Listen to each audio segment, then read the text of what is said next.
What's up, everyone? Welcome back to Cracka, which is comics, reviews, awesome movies, comedy, and anything else I think kicks ass. This is episode 32, part 2, continuing my massive comic book collection. We're going to jump right into The Amazing Spider-Man number 298, which is basically it's a somewhat of a cameo of the first appearance of Venom, basically. And it's also the McFarlane era start right there. As you can see, it's got Chance and Spidey in his black suit. Moving on. This one I've shown a dozen times, but still like showing it off. Number 299, which is technically the real first appearance of Venom, because it shows him on the back of the book, and I have it signed by Todd McFarlane, which is cool. Moving on to number 300, which this one is not the real 300, and you can tell obviously because it's well, the top part, it's the Marvel Classic Collectible, but actually this one is worth some money. Not as much as the original 300, but it's worth some coin. Eventually I'll get the original 300, hopefully, but when maybe it drops a little bit. But until then, moving on to number 301, which is pretty much the same cover as 300, except it's in his Spidey's in his red and blue, which is pretty cool. And no, I did not pay $10 for that. Moving on, got number 302. Which was a weird one, where Spider-Man takes a job at like some kind of a science lab kind of thing in Kansas. Very strange. But weird cover too. Moving on. To number 303, which is with the Sandman and Silver Sable. Spidey actually takes a job from Silver Sable to earn some extra cash. And Sandman's actually part of her team as well, but they don't know that at first, so you know how it starts. Then we got number 304, which is the Black Fox, I think he's called. I can't remember. Or was it Silver Fox? It's one of those. Whichever. Anyway, he goes after him. Interesting cover. Moving on. Let's see, to number 305. As you can see, I got a pretty good run on McFarlane, and they're all in order, which is a good thing. Which, this one I really don't remember too much about. Oh well. Moving on. Number 306, which, as you can tell, is a little bit of a shot towards Superman. Because in the Action Comics, obviously, Superman's picking up a car to save somebody, and Spider-Man's pretty much doing the same thing. And as you can see, it's a barcode. Ooh. But anyway, moving on. To number 307, which is with the Chameleon. Another very interesting cover. Moving on. So much to do in so little time. As you can see, I put my comics back in, which I probably shouldn't have, because it would have been easier to go from where I started. But what can I tell you? Number 308, which is an interesting cover. Actually, that's Taskmaster. He's fighting. Apparently, Mary Jane was kidnapped by Jonathan Caesar, as a guy who apparently owned their condo they were living in and was obsessed with her and kidnapped her. So Spidey's on the lookout. Let's see, number 309. You finally find out where Mary Jane actually is, and that's in the condo, and the Caesar guy hires Sticks and Stone to go after Spider-Man while Mary Jane's still stuck in the condo, which is kind of funny because it's, I think, like one floor up above where they live, and that's where she was held the entire time while Spider-Man's running around looking for her. Way to go. Moving on. Definitely should not have put all the stuff back in, but I'm trying to keep it neat. Number 310, which another one I really don't remember reading too much, so can't really help you there. Moving on.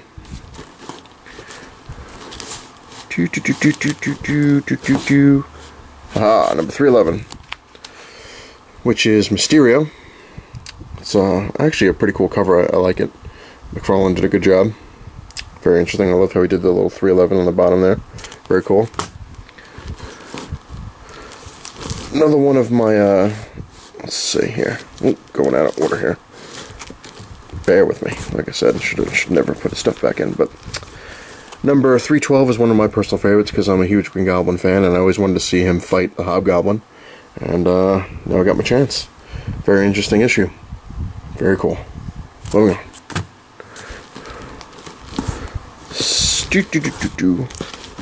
That's right, musical interlude. Aha, there we go. Number 313, which is with the lizard.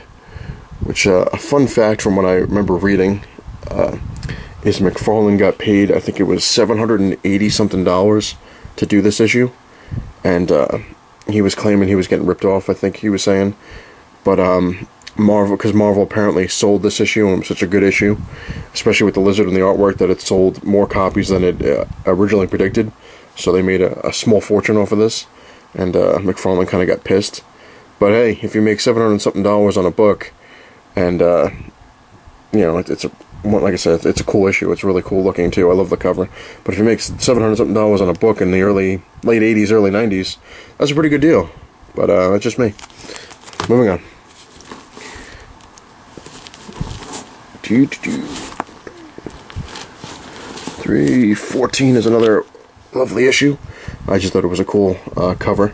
Spider-Man and Mary Jane get kicked out of their condo because the Jonathan Caesar guy obviously didn't want them there, because Spidey found Mary Jane and took her back, and he didn't like that, and he went to jail and threw them out. Very interesting, though. Very interesting. Moving on. So, trying to give you some kind of a backstory on some of these, if I remember them. So, once again, like I said, you gotta bear with me on some of these things. Number 315 is pretty much the return of Venom as Spidey fights Hydra Man. This actually was a pretty damn good issue with Hydra Man and Venom. I liked it. I just thought it was funny how Spider-Man just makes fun of Hydra Man, calling him an idiot and stuff like that. But very cool.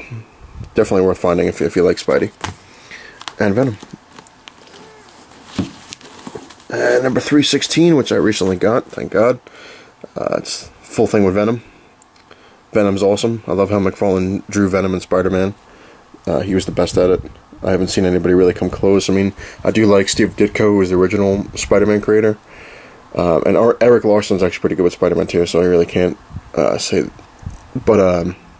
that he's the true best McFarlane, but he's my favorite out of the artists who've drawn Spidey, especially. And but Eric Larsen, I like his too, so it's kind of a close second. But moving on. Anyway, in that issue, it's actually pretty good. Spider-Man fights Venom in a meat packing plant, which is very interesting. Number 317, again with Venom. They actually fight on Long Island, which is pretty cool. It's some kind of beach warehouse kind of thing. And Spidey actually convinces the symbiote to come back to him, and it knocks Venom on his ass. So that's how Spidey gets out of it. And then the symbiote can't live without Brock, so it kind of goes back to him. But very interesting, and obviously has the Fantastic Four in it. Moving on. Number 318. Very cool. It's got the Scorpion. He's actually another one of my favorite characters. It's kind of weird. Like I move around from character to character, but my overall favorite Marvel villain, that's non-mutant, I like to say, because the Juggernaut's my favorite mutant villain, but Green Goblin is my favorite non-mutant villain, and then Venom is a close second, so it's kind of like Venom and Green Goblin are almost tied. And then I actually like the Scorpion. I think he's really cool. But anyway, obviously Spidey fights the Scorpion, and let's move on. So yeah, I give you a little tidbits of Into My Lovely collection, as well as what I prefer. Where are you going to get that anywhere else? Number 319. This is actually a pretty cool issue. It's got the Rhino, Scorpion, and Backlash, and they're all after Spider-Man, and Spider-Man kind of convinced them, that one is, better than the other or whatever, so they start fighting each other rather than Spider-Man, and that's how he gets out of that lovely trap. Another one that I got from Jay and Silent Bob's Secret Stash. That's right, another plug for him. That's how I work. Number 320. Say I'm on a roll. I actually have it in order, and I have the complete collection of McFarlane. Well, almost. If I get the real version of 300, then I'll have the complete collection, but technically I have the complete collection. This is the introduction of Paladin, which I really don't remember. I think he was kind of like a Punisher character, but whatever. Moving on to number 321. which again has a Silver Sable and a Paladin dude. This one I don't really remember too much about. I'm some kind of excuse me, I know this is the first part of an assassination plot thing, which got pretty interesting as it went on, but I really don't remember the first couple issues. I'm going to have to really go back and start reading this stuff again, because, excuse me again, I just don't remember a lot of it. Number 322 is part 3 of the assassination plot, which another one I really don't remember too much about, but I'm going to move on. Number 323, part 4 of the assassination, which has Captain America, which is pretty cool. Like this issue a lot. I actually remember reading this one. Out of all of them, I remember reading this one, probably because Cap's on the cover. But it turns out that the Red Skull was involved, and you know, he hired like all these things, and you know, so on and so forth. But not going to give the entire plot away, because what's the point? Besides, I don't really remember the entire plot, so technically I can't really give it away because I don't really remember it. But here's part 5, which had Sabretooth fighting Spidey, which is an odd thing to have, but what the hell, it was pretty cool. Awesome looking cover. And it's in fine condition according to this. Moving on. Let's see what we got. Again, I should not have put these back, but... So, once again, like I said before, bear with me. And this is the last part of the assassination thing, which obviously is the Red Skull. I actually love this cover. It's one of my favorite covers. I just thought it was really, really cool looking. And it's in fine condition. There we go. Moving on. That was actually, let's see, that was number 325. I should really be reading out the numbers, but I'll get better as I go along. Number 326, which actually didn't have to do with McFarlane. He actually left the book for a couple of issues, but this is Spidey fights Gravitron, I think his name is, whatever, which I never really knew about him until I actually saw him on the Avengers, and I was like, oh, look at this guy, and he controls gravity, which is pretty damn cool. And then I found the Spider-Man book, which also, you know, helped complete my collection, or at least, you know, somewhat complete it, but kept it in order, let's put it that way. So, found a character on TV and liked him, and actually found him in a book. That helped out. Very cool. Moving on. Let's see. And here's number 327, where Spidey fights Magneto. Another weird kind of thing to see, I guess. But it's kind of funny, because you would think, well, I guess obviously Magneto didn't know it, but Spider-Man's web shooters are made out of metal.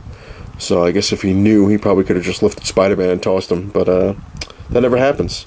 But if all any comic book writers out there, you know, you heard it here first. It's a good thing to try. That's right. Moving on. Obviously that wasn't McFarlane either, but McFarlane did come back for number 328, which is when Spider-Man, I believe he had it in he did have it in this one. In 327 he had his cosmic powers, and in 328 he fights the Hulk with his cosmic powers, which actually was another really cool issue, because Spidey, it's kind of funny, they kind of make fun of Batman in this one. He's flying to the Statue of Liberty, and this like terrorist asks him who he is, and he says he's Bat, and then he changes it to Spider-Man. And one other cool thing that happens in this issue is that Spider-Man actually hits the Hulk so hard that it shoots him into orbit. And the Hulk is up there, you know, saying, he's like, I wonder what's going to happen first, because when he's the Grey Hulk in this form, he turned back to Banner when the sunlight came up, when the sun rose. So he was only Grey Hulk at night, which is weird, but, you know, cool, too. But anyway, he was up in space, and he was holding his breath, obviously, because you can't breathe in space.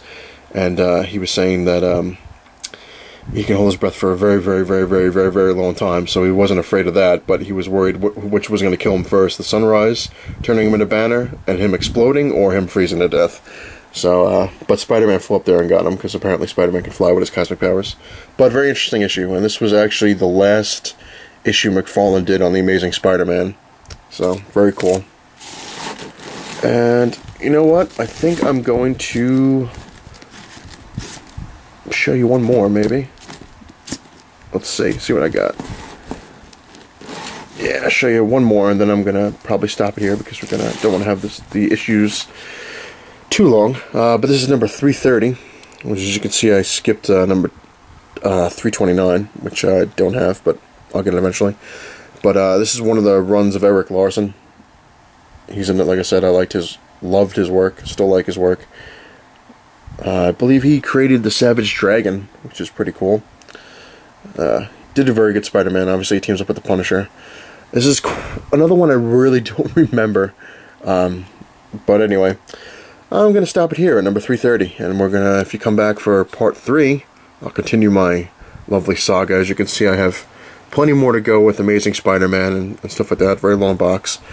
So come back for part 3, and I hope you enjoy these episodes. I love going through this stuff. It's going down memory lane.